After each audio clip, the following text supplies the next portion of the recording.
Friday morning. How's it going, guys? Good. How are you doing this morning?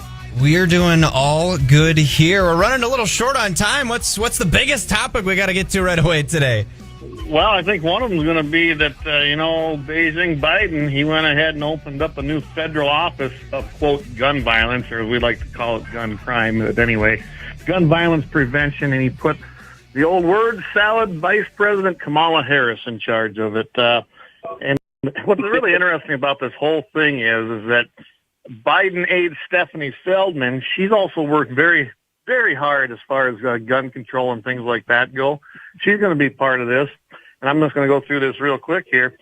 What I really don't like about it is Greg Jackson, who's the executive director of the Community Justice Action Fund, which is a far left-leaning anti-gun. You name the ideology talking points, and that's where that place is at. And Rob Wilcox, he's a senior director of what me and Jamie like to call the government affairs for every town for gun confiscation. They're going to report to Feldman as deputy director. So you got Kamala, you've got Feldman, and you got Jackson, along with Wilcox, all of them hard leftist anti-gunners, going to be in this new office.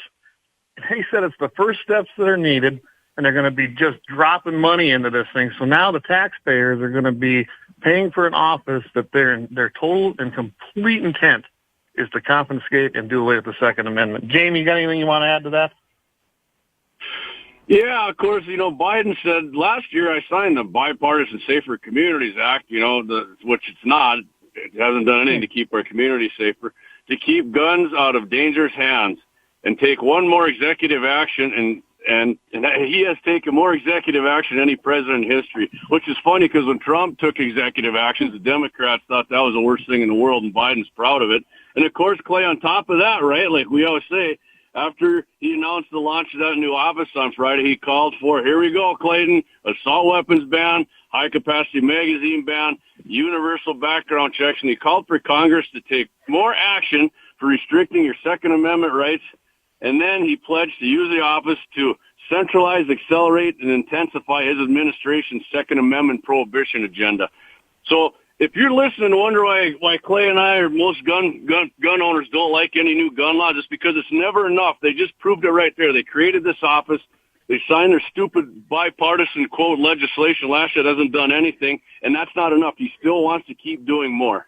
It's never enough for these people. And what they also don't point out is all these things that they want, or they say they want, wouldn't have done anything to prevent any of these things that they're trying to prevent, which is, of course, the school shootings and things like that. Also, we had a lot of these things. Remember that little thing back in 1994 to 2004? The, quote, assault weapons ban? Had it all, and it did nothing then. And when it expired, we didn't see the huge increases they were talking about in crime or death. And Clay, after they passed that, guess what? Clinton and the boys, they didn't stop trying to get more gun control in effect. So it's all in their end game. Their end game is to prohibit gun ownership. So, all right, if we're short on time, I'm going to jump to the next one here, Clayton. Unless you got anything to add. No, go for it. You're good. All right. So one of the ways states successfully fought back against big banks and other firms blacklisting the gun industry business is with called FIND laws, Firearms Industry Non-Discrimination Laws. So like if a lender like Bank of America or Citibank refuses to do business or calls the loan of a company that makes, distributes, or sells guns because they're involved in the firearm industry, that lender is no longer eligible to do business with the state.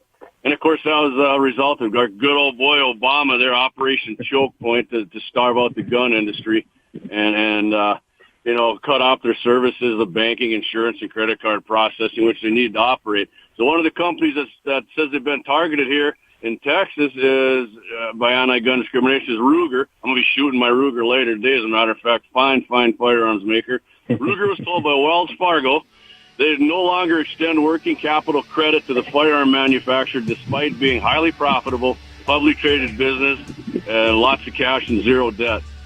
And guess what? They reported it to Ken Paxton, who's going to have an impeachment trial. I don't know what's going on with him, but he acted like he didn't know nothing about it. And Ruger thinks it's a joke, so we're going to have to keep up on it, and we'll get back to you on this. Absolutely. All right, guns in the